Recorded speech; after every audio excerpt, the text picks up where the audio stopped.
जरूरी रहे।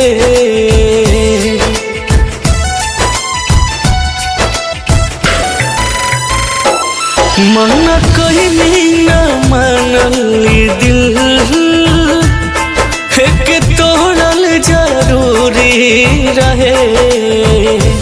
छछने ला परन बताबो ये जान, छछने ला परन बताबो ये जान, तुहर का मजबूरी रहे। मन कहीं न मनली दिल के तोड़ल जरूरी रहे। मन कहीं न मनली दिल एक तोड़ल जरूरी रहे।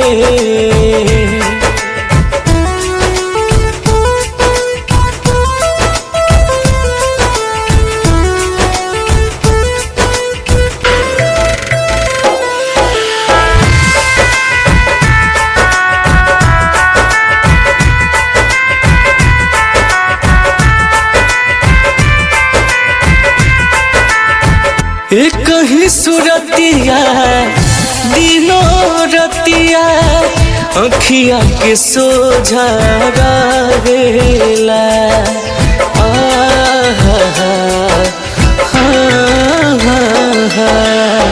पागल के हलिया बभइल हमरो, पागल लोगावा कहेला।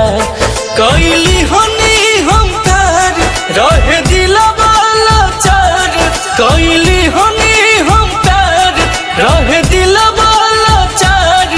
कब ऐसन दूरी रहे। मन कैली न मनली दिल एक तोड़ल जरूरी रहे।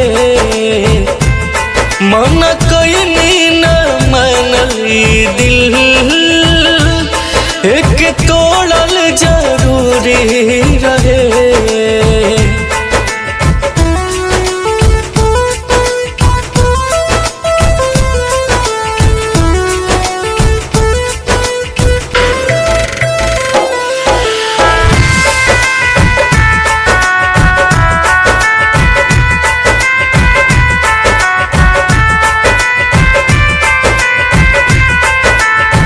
शीशा तोड़ा पत्थर तोड़ा, दिलवा के मत तोड़ा हो।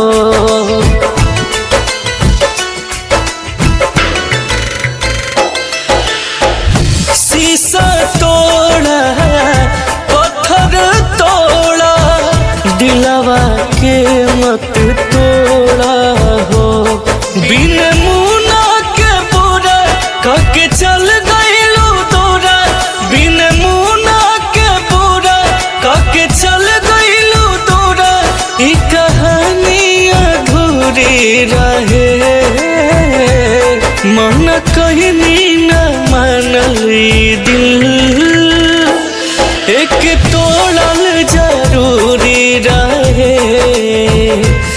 मन कहीं न मनली दिल